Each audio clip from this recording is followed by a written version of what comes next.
Բայց վախենում եք, իշեր ասում եք կարող ես խաբուրսել։ Դրա համար երևի մինչև հիմա չեք լսել։ Չէ, ես հաշվիները գիտեմ, որ այդպես պետք է։ Հաշվի վրա է, ոչ թե շո։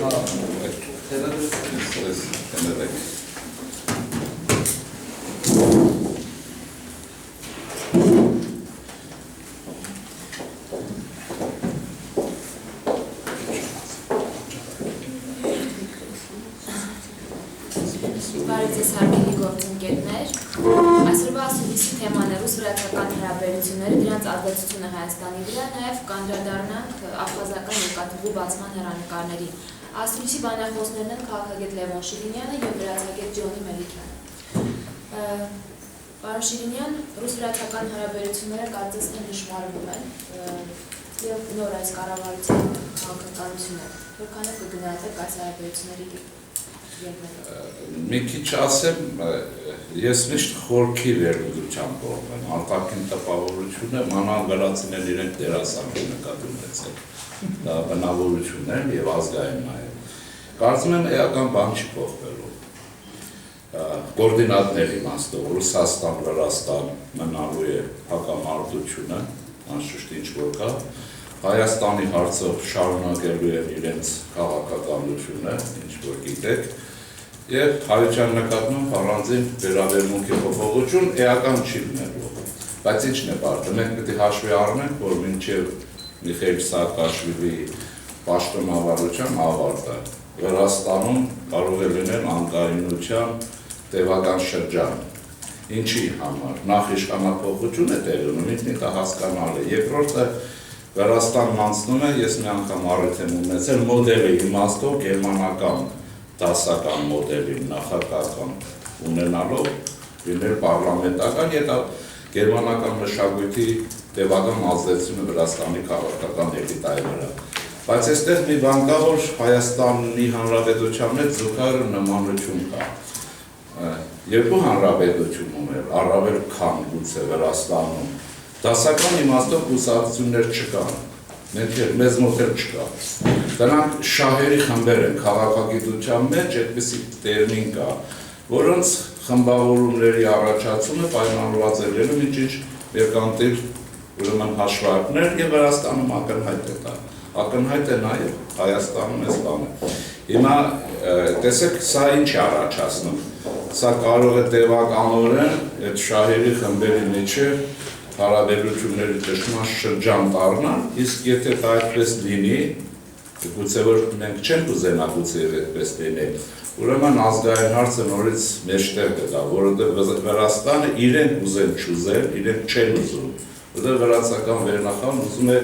էթնոկրատիա առաջացնել, ինչպես թուրքական պետությունն է, դա ակնհայտ է, մարտանեղում են, ձուլում են, պարտադրում են։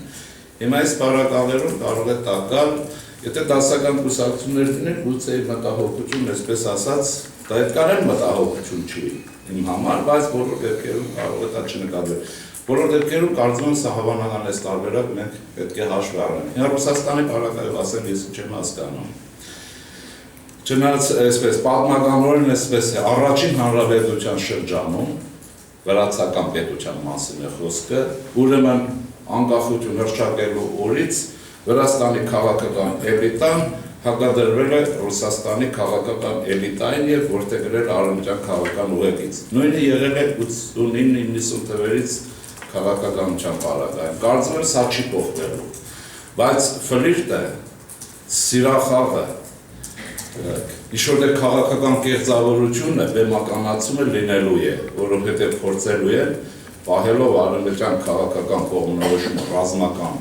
պահպանելով Ռուսաստանի հետ տանելի հարաբերություններ ստեղծել։ Պարզ է գին ունի սա։ Այդ ֆլիրտը, այդ խաղը վրացական ենթադրում է Աբխազիայի և Հարավային Օսիայի վերադարձ իրենց ձգման մեջ։ Ուրեմն մայր երկիր, որ այնքան էլ մայր չի, մետրոպոլիա, այսի գաղութացված տարածքների, որի վերաբերյալ ինչ կարող եմ ասել։ Պուտինի իշխանության փոփոխությունից հետո ես կարծում եմ, որ տվյալները բոլորը կան, միայն իրան ինքը չի միջավայրը, Ռուսաստանի քաղաքական ղեկավարությունը շատ ավելի է հետամուտ իր ազգային պետական շահին,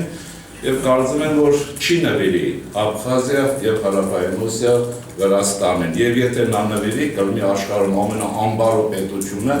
և անբարո քաղաքական մշակույթով հիշողություններ առաջացնողը, որը ես չեմ հավատում, որ դա հնարավոր է։ Բայց վրացիները փորձելու են, մեզ համար ինչ է լինում։ Նկատի ունեցեք, ես ուզում եմ անգերս լինեմ։ Մենք կամ պետությունների մի քանի խումբ խոսքս եսը կվերջացնեմ, որպես տվան, որոնք Հայաստանի Հանրապետության և Արցախի և Ջավախքի համար ունեն կենսական նշանակություն, դա առաջինը Ռուսաստանն է, երկրորդը Միացյալ Նահանգներն են, մյուսը Ֆրանսիան է, որոնց հետ և Իրանը, այս պետությունների հետ հարաբերությունները մեզ համար առավել քան կարևոր են և վրացիների ֆլիրտը ռուսների էլիտայի հետ մեզ համար ստեղծել են բարդություններ, որտեղ իրացիոնալ մի բան կա, ռուսական քաղաքական էլիտան ավանդականորեն վրացասեր է, ինչի վերաբերյալ չես կարող ասել դեպի Հայաստան։ Չնայած Հայաստանը իրենց միշտ ավելի նվիրված է եղել, երբեք Ռուսաստանին չի վիրավորել, նույնիսկ ամենածանր բաներին և ռուսների օրհնանքով Հայաստանը արևելյան մասնատվեց, բաժանվեց բարեկամների միջև։ Նույնիսկ հաջորդը դա կարծեք թե մերում էր, ես էլ մեր մենտալիտետի հարցն է և հենց մեր ղեկավարությունը պարտավոր է ստանալ ուշադիր հետևի վրացական խաղին, որպեսզի սխալներ թույլ չտա և կներեք այն աթոռը, որ ինքը զբաղեցրել, այսպես ասենք, ցարերի գահի մոտ, հանկարծ դրանից չննի։ Արևմտամետ, այսպես կոչված հայկական ուժերը իրավունք չունեն, ինչ որ անում են, իբրև թե արևելք հակադրության մեջ մեզ պարտադրել են նման բան։ Սա իմ Շարունակելով այդ ֆլիրտի հետ կապված, իրոք ֆլիրտի է նմանվում, բայց մենք պիտի նկատի ունենանք, որ տնտեսապես Վրաստանը կապված է Ռուսաստանի հետ և մենք ունենալով այդ կապվածությունը մենք զգում ենք, մենք կարող ենք պատկերացնել, թե ինչքանով է զրկվել վրա ժողովուրդը Ռուսաստանի շուկայից, Ռուսաստանում աշխատելու հնարավորությունից։ Այսօրվա դրությամբ մոտարապես 500,000 Վրաստանի քաղաքացի է բնակվում Ռուսաստանում և ոչ օֆիցիալ տվյալներ են, միջին թիվն է և կարելի է պատկերացնել, որ այդ քաղաքացիներից կեսը ոչ լեգալ են բնակվում Ռուսաստանում և ինչ-որ չափով փորձում են աշխատեն և ուղարկեն իրենց բարեկամներին, որ իրենք գոյատևեն ինչ-որ չափով։ Եվ այդ ամենն էլ է բերում նրան, որ իրենք ուզեն թե չուզեն ստիպված են սկսեն Ռուսաստանի հետ այդ հարաբերությունները, բայց ևս մեկ դրվագ ԱՄՆ-ի նախագահ Բարակ Օբամայի ընտրվելուց հետո վրաց-ամերիկյան հարաբերությունները մի քիչ վատացել են, որ իմաստով, որ ուշադրությունը ԱՄՆ-ի դեպի Վրաստան քչացել է։ Եվ այս տարիների ընթացքում Վրաստանի բյուջեից, կոնկրետ ազգային անվտանգության խորհրդի բյուջեից տարեկան մի քանի միլիոն դոլար էր տրամադրվում K Street-ի լոբիստական կազմակերպություններին, որոնք զբաղվում էին Վրաստանի PR-ով ԱՄՆ-ում։ Եվ այս ընտրությունները և վերընտրվելը Օբամայի նշանակում է, որ ուշադրությունը ևս կլինի ավելի ցածր մակարդակի և իրենք այսօրվա դրությամբ ԱՄՆ-ի ուշադրության կենտրոնից մի քիչ դուրս գալով պիտի ինչ-որ մի քայլ անեն, որ սկսվեր այդ մրցակցությունը և ԱՄՆ-ին ցույց տային, որ իրենք կարևոր են իրենց համար և այս քայլը Ռուսաստանի հետ կապված շատ ճիշտ քայլ է և ասեմ, որ չարժի սպասել ինչ-որ լուրջ փոփոխությունների մոտակա մի քանի ամիսների ընթացքում Վրաստանում ներքին քաղաքական պրոցեսները հիմա շատ հետաքրքիր են, նոր թիմը դեռ չի ձևավորվել, հին իշխանությունների ներկայացուցիչները այսօրվա դրությամբ գիշերը արդեն ձերբակալել են նախկին ներքին գործերի նախարար և ՊՆ նախարար Բաչո Ախալայային, որին հրավիրել էին դատախազություն և 4 ժամ քննելուց հետո ձերբակալել են և ձերբակալվել է նաև Միացյալ Շտաբի պետը և 4-րդ կորպուսի հրամանատարը։ Այդ ամենը նշանակում է, որ ներքին իրավիճակը դեռ կայուն չի այնքան, որ իրենք կարողանան արտաքին քաղաքականության մեջ ինչ-որ ձեռնարկներ անեն, ինչ-որ քայլերի դիմեն և այսօրվա դրությամբ վրաց-ռուսական հարաբերությունները զուտ կարելի է դիտել այդ Աբխազ հարավային Օսիա, Աբխազիա, Վրաստան հարաբերություններով եւ 2008 թվականից հետո 2008-ի վերջից գործում է Ժենևյան այդ գործընթացը, որի ընթացքում արդեն եղել է 21 հանդիպում, ռաունդներ եւ վերջի ռաունդը եղավ հոկտեմբերին, երբ որ 5 իշխանությունների ներկայացուցիչների հետ միասին նոր ընտրված ուժերից կային ներկայացուցիչներ, որոնք պիտի ծանոթանային այդ գործընթացին եւ հաջորդը սպասվում է դեկտեմբերի 12-ին, այդ ժամանակ երևի մենք կարող ենք սպասենք ինչ-որ քայլերի ռուսական կողմից, քանի որ վերջի այդ արտահայտություններից հետո այդ Զուրաբ Աբաշիձեի նշանակումը որպես ներկայացուցիչ Ռուսաստանի հետ հարաբերություններում եւ անպատասխան թողելը Ռուսաստանի կողմից նշանակում է, որ ժամանակ են ուժում շահեն, տեսնեն ինչ է ռեալ իրավիճակը, կարող եմ ասեմ, որ Վրաստանը իրոք կարիք ունի Ռուսաստանի հետ հարաբերությունները լավացնելու եւ նոր դեկտեմբերի 12-ին մենք կարող ենք սպասենք ինչ-որ նոր լուրերի եւ նոր գործընթացների։ Իսկ Աբխազիայի երկաթուղու կառուցման հարաբերությունը ինչպես է թեմայում է, Եթե ուրեմն ասեմ, ես դրա հավանականությունը կարծում եմ, որ կա, բայց ցածր է աշխարհում, ինչի, որովհետև Սաակաշվիլի իշխանության տարիներին Վրաստանում մեքորյա կար, որ իրենք իրենց գինիով, խաղողով եւ վրացական ամեն ինչով, ինչ որ գիտեք, խաչաբուրիով, պանիրով եւ այլն, կաթումածունով կմտնեն եւ արևելյան շուկա, ծախողվել են,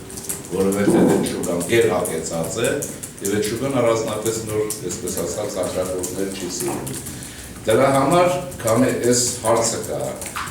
մոդեռնիզացման ընթացքի մեջ, ինչի Վրաստանը մտել է այս նոր քաղաքական իշխանության կողմից, որը հիմա է դառել, ուրեմն կփորձեն Ռուսաստանի հետ հարաբերությունների մեջ մտնել շուկան ունենալու համար։ Եվ ինչպես գործընկերս ասեց, հրաշալի ոչ միայն տնտեսական շահեր կան, այլ մշակութային մեծ կապեր կա, դուք պետք է հիշեք, որ մենք նրանք երկուսն էլ պրավասլավ են, ուղղափառներ են եւ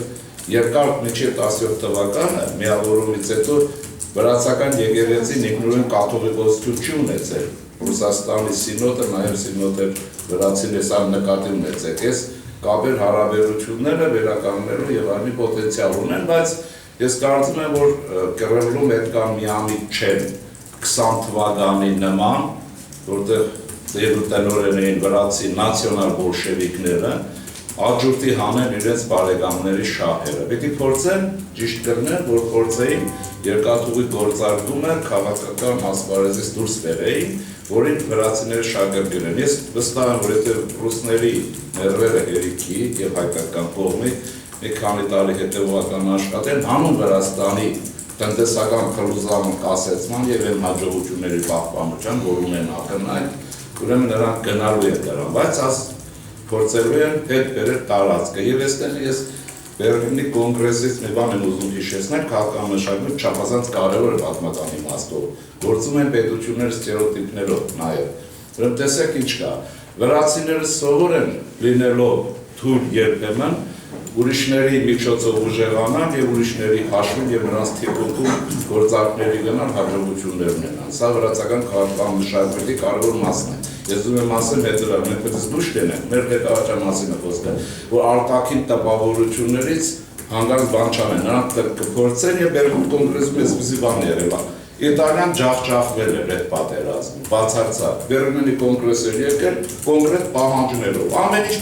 ջախջախված եկել ռուս դիվանագետներից մեկը բառացիորեն ասում է հետևյալ, ասում է իտալացիները նորից ասում է շատ են աղմկում, եւ շատ են ուզում, որ ունենան, ասում է էլի որտեղ են ջախջախվել։ Սա կարող է վերագրել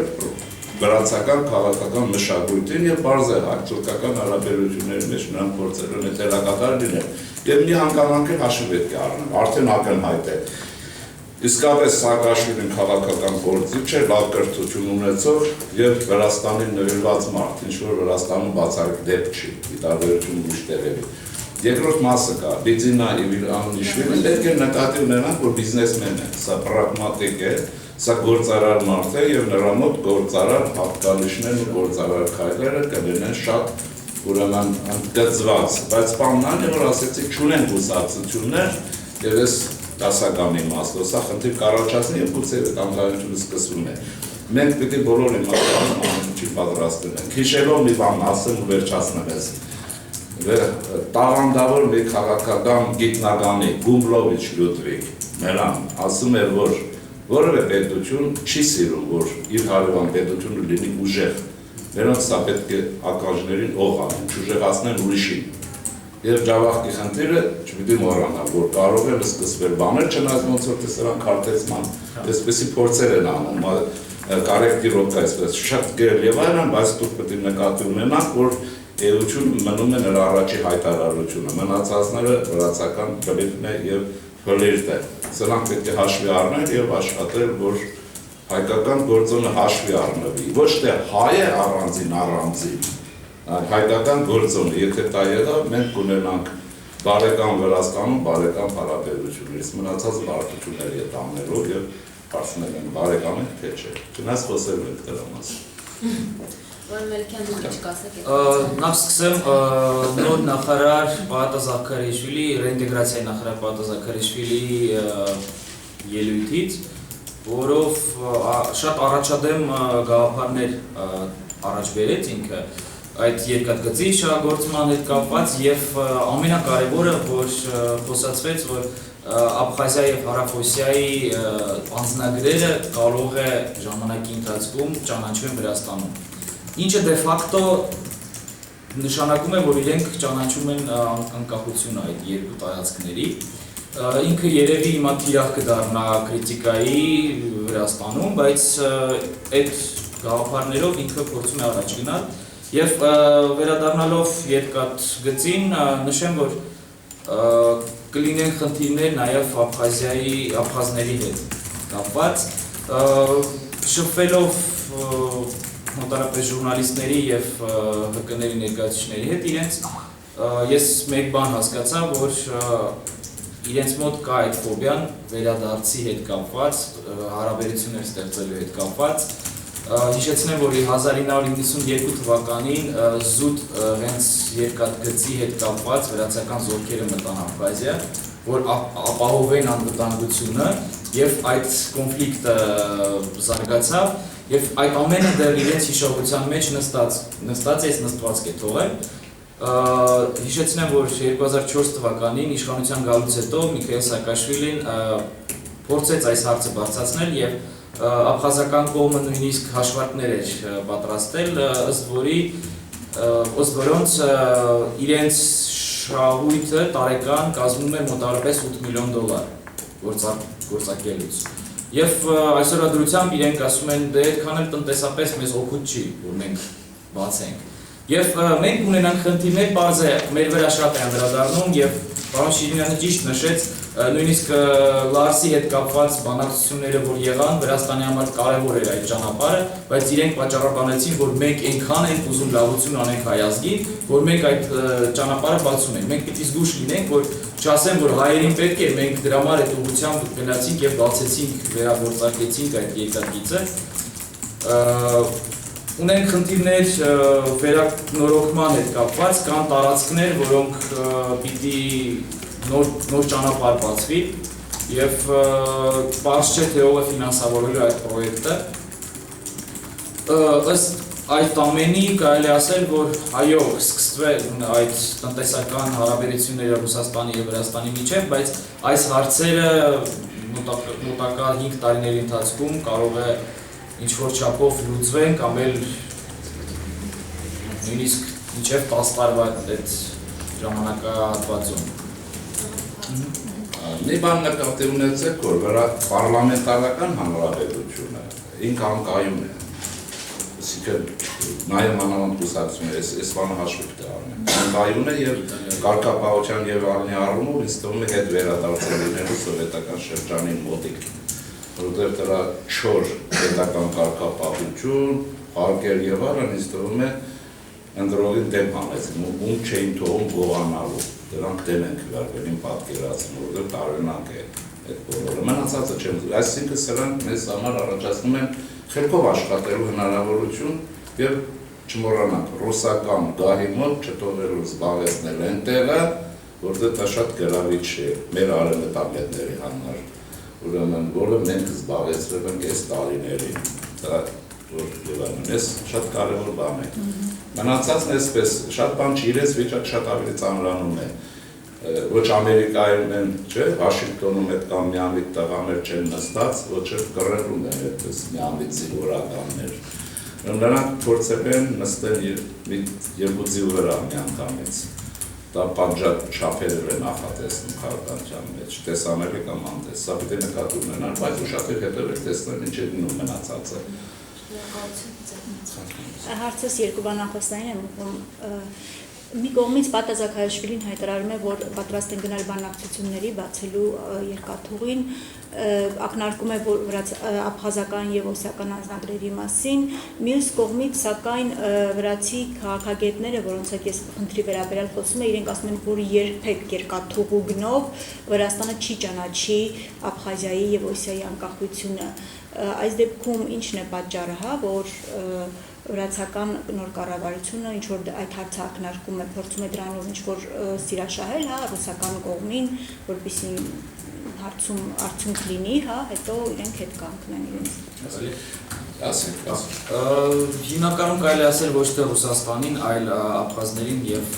օսերի հետ կապված այդ հարցը, իրենք ուզում են ցույց տան, որ մենք բացենք, մենք պատրաստ ենք ձեր հետ աշխատենք, մենք պատրաստ ենք նպաստ ունենանք ձեր տնտեսության զարգացման մեջ, և ըստ որի իրենք ուզում են ավելի մոտեցնեն և երբ որ այլընտրանք ունենան այդ ազգերը, քանի որ իրենց մոտ զարգացած այն միտքը, որ այլընտրանք չունեն աբխազները և օսերը Ռուսաստանի